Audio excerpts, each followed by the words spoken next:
रहे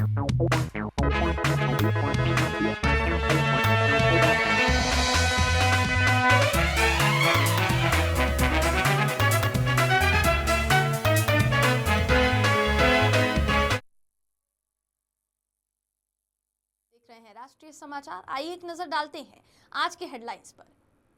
गृह मंत्री अमित शाह हरियाणा में 825 करोड़ रुपए के प्रोजेक्ट्स की आज करेंगे शुरुआत। सिंगर जुबीन के मैनेजर आर आयोजक पर हत्या का केस दर्ज, कुछ दिन पहले हादसे में हुई थी मौत। जेएनयू में एबीवीपी और लेफ्ट के छात्र भिड़े, रावण के पुतले पर लगाया उमर खालिद और शर्जिल इमाम का फोटो। कोरोना के 5 साल बाद बड़ा कारनामा, भारत और चीन के बीच डायरेक्ट चलेगी फ्लाइट।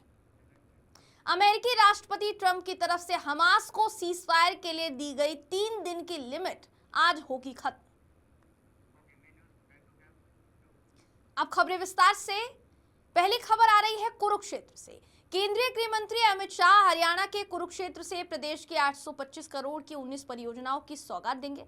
262 करोड़ 51 लाख रुपए की लागत से तैयार 5 nursing college, police line Jind के 84 आवासों, नारनौल के पीडब्ल्यूडी विश्राम गृह और ब्लॉक का उद्घाटन तो वो करेंगे ही, साथ ही 562 करोड़ 49 लाख की 11 परियोजनाओं का भी वो शिलान्यास करेंगे। इसके अलावा शाह देश के नए आपराधिक कानूनों पर 5 दिवसीय प्रदर्शनों का भी उद्घाटन करेंगे। इस आयोजित कार्यक्रम में मुख्यमंत्री नायब सिंह सैनी, केंद्रीय ऊर्जा मंत्री मनोहर लाल खट्टर, पर्यटन व जेल मंत्री डॉक्टर अरविंद शर्मा भी मौजूद रहेंगे। गायक और संगीतकार जुबीन गर्ग की सिंगापुर में मौत के मामले में अब एक बड़ा अपडेट सामने आया है। असम पुलिस ने उनके मैनेजर सिद्धार्थ शर्मा और नॉर्थ ईस्ट इंडिया फेस्टिवल के आयोजक श्याम कानू महंता पर हत्या का केस दर्ज किया है। दोनों को दिल्ली से गिरफ्तार किया गया है और गुवाहाटी लाकर कोर्ट में पेश किया गया है। कोर्ट ने उन्हें 14 दिन की पुलिस कस्टडी में भेज दिया है। असम पुलिस की सीआईडी के स्पेशल डीजीपी मुन्ना प्रसाद गुप्ता ने यह बताया कि दोनों आरोपियों से पूछताछ जारी है। अब हत्या का केस जो है वो दर्ज कर दिया गया है। सिंगापुर पुलिस की नई रिपोर्ट के मुताबिक जुबीन गर्ग की मौत 19 सितंबर को सिंगापुर के सेंट जॉन्स आइलैंड के पास तैरते वक्त डूबने से हुई थी। पहले खबरें ये आई थी कि वो स्कूबा डाइविंग कर रहे थे, यानी अब मामले में नया मोड़ सामने आ गया है। दिल्ली के जेएनयू में रावण दहन के दौरान जमकर बवाल हुआ। एबीवीपी का आरोप है कि लेफ्ट समर्थित छात्रों ने रावण दहन के दौरान जूते फेंके और कार्यक्रम में रुकावट डाली। एबीवीपी नेता प्रवीण कुमार ने यह कहा कि लेफ्ट संगठन जानबूझकर अशांति फैला रहा है। वहीं जेएनयू छात्र संघ जेएनयूएसयू ने बयान जारी कर दिया है, जिसमें उसने कहा है कि एबीवीपी पर धर्म का इस्तेमाल कर राजनीतिक लाभ लेने का आरोप है। दरअसल रावण के पुतले में दिल्ली दंगे की साजिश रचने के आरोपी उमर खालिद और शर्जिल इमाम समेत कई लोगों की फोटो लगाई गई थी, जिस पर बवाल हुआ। जेएनयू छात्र संघ ने यह कहा कि एबीवीपी ने रावण दहन के कार्यक्रम में जेएनयू के पूर्व छात्र उमर खालिद और शर्जिल इमाम का चेहरा रावण के तौर पर दिखाया, जबकि दोनों पिछले 5 साल से जेल में बंद हैं और अब भी ट्रायल का पूरी तरीके से सामना कर रहे हैं। केंद्रीय मंत्री अश्विनी वैष्णव ने NIELIT यानी नीलेट डिजिटल विश्वविद्यालय का शुभारंभ किया है, जो उच्च गुणवत्ता वाली डिजिटल शिक्षा तक पहुंच को लोकतांत्रिक बनाने के लिए डिजाइन किया गया है। एक मंच ये है जिसे प्लेटफॉर्म माना जा रहा है AI, साइबर सुरक्षा, डेटा साइंस, सेमीकंडक्टर और संबंधित क्षेत्रों जैसी विशिष्ट तकनीकों के लिए, जिसमें उद्योग केंद्रित कार्यक्रम प्रदान किए जाएंगे। ये युवाओं को भविष्य के लिए तैयार कौशल से लैस करने के लिए लचीले डिजिटल शिक्षण मोड और वर्चुअल लैब प्रदान करेगा। मध्य प्रदेश के खंडवा में दुर्गा प्रतिमा विसर्जन के दौरान ट्रैक्टर ट्रॉली तालाब में गिर गई। हादसे में 8 बच्चियों समेत 11 लोगों की मौत हो गई है। इनमें 9 साल के बच्चे से लेकर 25 साल तक के युवा हैं। 3 गंभीर घायलों का इलाज खंडवा जिला अस्पताल में चल रहा है। बताया जा रहा है कि ट्रैक्टर सवार 35 से 40 आदिवासी बच्चे, युवा और महिला पुरुष पानी में डूबे थे। इनमें से करीब 10 लोग तैरकर बाहर आ गए, बाकी को ग्रामीण और रेस्क्यू टीम ने बाहर निकाला। ट्रैक्टर ड्राइवर दीपक किराड़े फरार है। पुलिस ने घटना की जानकारी में बताया है कि राजगढ़ गांव के पाडला फाटा फलिया से लोग देवी प्रतिमा विसर्जन के लिए ट्रैक्टर ट्रॉली अर्दला तालाब पहुंचा रहे थे। ट्रैक्टर जो है वो तालाब किनारे पहुंचते ही पलट जाता है। इसमें सवार सभी लोग पानी में जा गिरे। उन्हें बचाने के लिए 10 से 15 लोगों ने तालाब में छलांग लगा दी। शाम करीब 5:30 बजे पुलिस प्रशासन की टीम ने जेसीबी से रेस्क्यू शुरू किया। फिर भी कई लोगों की जानें जा चुकी है जैसी खबर मिल रही है। सूरत जिले के अरेठ तालुका में नवनिर्मित मामलतदार कार्यालय और तालुका पंचायत कार्यालय का उद्घाटन वित्त, ऊर्जा एवं पेट्रोकेमिकल्स मंत्री एवं सूरत जिले के प्रभारी मंत्री कनुभाई देसाई ने किया। इस अवसर पर आदिवासी विकास राज्य मंत्री कुंवर जी भाई हलपति, बारडोली सांसद प्रभु भाई वसावा, विधायक संदीप भाई देसाई विशेष रूप से उपस्थित रहे। इस कार्यक्रम की बात की जाए तो वित्त मंत्री कनुभाई देसाई ने कहा कि वर्ष 2001 से लेकर 2014 तक प्रधानमंत्री नरेंद्र मोदी ने गुजरात के मुख्यमंत्री रहते हुए वोटों की राजनीति नहीं बल्कि विकास की राजनीति की है और कई जनोन्मुखी निर्णय लिए हैं। दशहरे पर भी देश में मॉनसून इफेक्ट सीधा नजर आया। दिल्ली में दशहरे पर भारी बारिश होने की वजह से प्रधानमंत्री नरेंद्र मोदी और गृह मंत्री अमित शाह दोनों का दौरा टल गया। वहीं बिहार की बात की जाए तो वापस लौटता मानसून जमकर बरस रहा है। पटना समेत 10 जिलों में तेज बारिश के कारण दुर्गा पंडालों में 2 से 3 फीट तक पानी भर गया।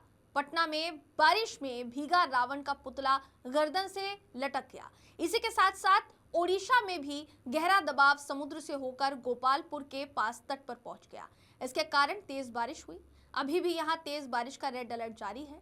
दूसरी तरफ बंगाल की खाड़ी में बने गहरे दबाव की वजह से पश्चिम बंगाल में लगातार बारिश हो रही है। मौसम विभाग ने 6 अक्टूबर तक कई जिलों में बहुत तेज बारिश की चेतावनी जारी कर दी है। मोहसिन नकवी के बाद अब पूर्व पाकिस्तानी महिला कप्तान सना मीर विवादों में घिर गई है। दरअसल सना ने पाकिस्तान वर्सेस बांग्लादेश महिला मैच के दौरान ऑन एयर नतालिया परवेज को लेकर बात कर रही थी वो, और कमेंट्री के दौरान उन्होंने नतालिया परवेज के होम टाउन का जिक्र किया। इस दौरान उन्होंने कहा कि क्रिकेटर नतालिया परवेज आजाद कश्मीर से आती हैं। उनकी ये बातें सोशल मीडिया पर वायरल हो रही हैं, जिससे फैंस काफी नाराज नजर आ रहे हैं और आईसीसी से इस बारे में दखल देने को लेकर अपनी अपनी राय देने लगे हैं। सना मीर के इस बोल ने हड़कंप मचा दिया है, लेकिन पाकिस्तानी पूर्व कप्तान सना मीर अपनी ओर से कही गई इन बातों का कोई अफसोस नहीं रखती। सना से माफी मांगने के लिए कहा जा रहा है, लेकिन वो माफी मांगने के लिए तैयार बिल्कुल भी नहीं है।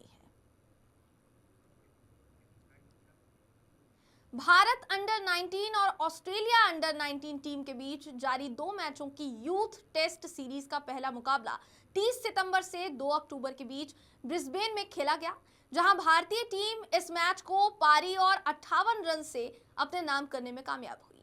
ब्रिस्बेन में टॉस जीतकर पहले बल्लेबाजी करते हुए ऑस्ट्रेलियाई टीम पहली पारी में 243 रन बनाने में कामयाब हुई थी, जिसके जवाब में भारतीय टीम ने अपनी पहली पारी में 428 रनों का स्कोर खड़ा किया था। उसके बाद दूसरी पारी में कंगारू टीम को बढ़त बनाने के अलावा लीड उतारने की भी जरूरत थी, मगर वो बढ़त क्या बना पाती, वो लीड ही नहीं उतार सकी। दूसरी पारी में ऑस्ट्रेलियाई टीम ने कुल 49.3 ओवर की बल्लेबाजी की। इसी बीच वो 127 रनों पर ही ढेर हो गए, जिसकी वजह से उन्हें पारी और 58 रनों से शिकस्त का सामना करना पड़ा। आईसीसी विमेंस वर्ल्ड कप 2025 का तीसरा मुकाबला 2 अक्टूबर को पाकिस्तान और बांग्लादेश महिला टीम के बीच कोलंबो में खेला गया, जहां बांग्लादेशी महिला टीम 113 गेंद शेष रहते 7 विकेट से बाजी मारने में कामयाब रही। पाकिस्तान की तरफ से जीत के लिए मिले 130 रनों के लक्ष्य का पीछा करते हुए बांग्लादेश की तरफ से सलामी बल्लेबाज रूबिया हैदर जबरदस्त लय में नजर आईं। दूसरी तरफ उन्होंने 77 गेंद में 70.12 की स्ट्राइक रेट से नाबाद 54 रन की अर्धशतकीय पारी खेली। इस दौरान उनके बल्ले से 8 खूबसूरत चौके देखने को मिले। रूबिया के अलावा कप्तान निगार सुल्ताना ने 44 गेंद में 23, जबकि 5वें क्रम की बल्लेबाज शोभना मोस्ट्री ने नाबाद 24 रनों का योगदान दिया। राज्यसभा उपसभापति हरिवंश ने दक्षिण अफ्रीका में आयोजित P20 शिखर सम्मेलन में भारत के राष्ट्रीय महत्वपूर्ण खनिज मिशन की महत्ता बताई। उन्होंने कहा कि ये मिशन घरेलू खोज, तकनीकी विकास और अंतर्राष्ट्रीय सहयोग पर आधारित है। 7 साल के इस कार्यक्रम में 16,300 करोड़ रुपए का निवेश होगा। राज्यसभा के उपसभापति हरिवंश ने दक्षिण अफ्रीका के क्लेनमंड में आयोजित 11वें G20 संसदीय अध्यक्षों के शिखर सम्मेलन P20 में भारत के राष्ट्रीय महत्वपूर्ण खनिज मिशन की महत्ता पर विस्तार से चर्चा की। उन्होंने ये कहा कि ये मिशन न सिर्फ भारत के लिए आत्मनिर्भरता का मार्ग है, बल्कि वैश्विक स्तर पर जलवायु लक्ष्यों की भी प्राप्ति में मददगार साबित हो सकता है। भारत और चीन के बीच डायरेक्ट फ्लाइट शुरू करने पर फिर से सहमति बन गई है। विदेश मंत्रालय ने गुरुवार को प्रेस रिलीज जारी की है और इसका ऐलान किया है। इसके कुछ ही देर बाद एयरलाइन इंडिगो ने 26 अक्टूबर से दोनों देशों के बीच सीधी उड़ानें फिर से शुरू करने का ऐलान किया है। कोलकाता से ग्वांगझू के लिए रोजाना नॉन-स्टॉप उड़ानें चलेंगी। एयरलाइन ने यह भी बताया है कि जल्द ही दिल्ली और ग्वांगझू के बीच भी सीधी उड़ानें शुरू की जाएगी। इन उड़ानों के लिए इंडिगो अपने एयरबेस A32 नियो विमान का इस्तेमाल करेगी। वहीं एयर इंडिया ने भी इस साल के आखिर तक भारत चीन डायरेक्ट फ्लाइट शुरू करने की बात कही है। दूसरी तरफ आपकी जानकारी के लिए बता दें कि भारत चीन के बीच 2020 में कोरोना महामारी की वजह से ये सर्विस बंद की गई थी और इसके बाद गलवान झड़प की वजह से दोनों देशों के रिश्ते में खटास आ गई थी, जो अब धीरे धीरे ठीक होती नजर आ रही है। संयुक्त राष्ट्र सुरक्षा परिषद समिति ने 30 सितंबर को मौलवी अमीर खान मुत्ताकी को 9 से 16 अक्टूबर के बीच भारत की राजधानी नई दिल्ली जाने के लिए यात्रा प्रतिबंध से छूट देने के लिए मंजूरी दे दी है। यह अगस्त 2021 में अफगानिस्तान में तालिबान के सत्ता में आने के बाद काबुल से भारत का पहला मंत्री स्तरीय दौरा होगा। यूएन ने कहा कि मुत्ताकी को तालिबान का एक प्रमुख सदस्य माना जाता है और तालिबान शासन के दौरान वो संयुक्त राष्ट्र की अगुवाई वाली वार्ता में तालिबान का प्रतिनिधि भी रह चुके हैं। समिति संयुक्त राष्ट्र सुरक्षा परिषद के सभी 15 सदस्यों से बनी है और ये सर्वसम्मति से निर्णय लेती है। 1988 के तालिबान प्रतिबंध की बात की जाए तो समिति की अध्यक्षता वर्तमान में पाकिस्तान के पास है। 2025 के लिए 2 उपाध्यक्ष गुयाना और रूस बने हैं। अमेरिकी राष्ट्रपति डोनाल्ड ट्रंप की तरफ से हमास को सीजफायर के लिए दी गई 3 दिन की लिमिट अब खत्म होने वाली है। दरअसल इजरायली हमलों के बीच हमास की ओर से अमेरिकी राष्ट्रपति डोनाल्ड ट्रंप के प्रस्ताव पर विचार कर रहा है। ट्रंप की गाजा में युद्ध रोकने की योजना के तहत हमास को सभी 48 बंधकों को वापस करना होगा। इनमें से 20 को इजरायल जीवित मानता है, वहीं इसके बदले सैकड़ों फिलिस्तीनी कैदियों की रिहाई वो मांग रहा है। योजना में कहा गया है कि हमास को सत्ता छोड़नी होगी और हथियार डालने होंगे। ट्रंप के इस प्रस्ताव में फिलिस्तीनी राष्ट्र की स्थापना का कहीं से कहीं तक कोई जिक्र नहीं है। कई लोगों का मानना है कि ये योजना इजराइल के पक्ष में है। ऐसे में माना यह जा रहा है कि ये एक बड़ी वजह है कि हमास इसे स्वीकारने से झिझक रहा है। इस योजना को इजरायली प्रधानमंत्री बेंजामिन नेतन्याहू ने स्वीकार कर लिया है, लेकिन हमास ने अभी भी इस पर चुप्पी साधी हुई है। रूस के राष्ट्रपति व्लादिमीर पुतिन ने तेल खरीद के मुद्दे पर अमेरिकी दबाव की आलोचना की है और भारत का साथ दिया है। कहा है कि भारत झुकने वालों में से नहीं है। उन्होंने सोची शहर में गुरुवार को आयोजित वालदाई पॉलिसी फोरम को संबोधित करते हुए ये कहा कि पीएम मोदी कभी भी ऐसा फैसला नहीं करेंगे जो भारत की संप्रभुता के खिलाफ हो। पुतिन ने यह भी कहा कि अगर रूस के ट्रेड पार्टनर्स पर ऊंचे टैरिफ लगाए गए तो इसका असर पूरी दुनिया की ऊर्जा कीमतों पर पड़ेगा। कीमतें बढ़ेंगी और अमेरिकी फेडरल रिजर्व को मजबूरी में ब्याज दरें ऊंची रखनी होंगी, जिससे अमेरिकी अर्थव्यवस्था धीमी पड़ सकती है। पुतिन ने चेतावनी दी है कि अगर भारत रूसी तेल खरीदना बंद करता है तो उसे 9 से 10 अरब डॉलर का नुकसान उठाना पड़ेगा। पुतिन ने कहा कि भारत जैसे देश में लोग अपने नेताओं के फैसलों पर नजर रखते हैं और वो कभी नहीं चाहेंगे कि उनका देश किसी के भी सामने झुके।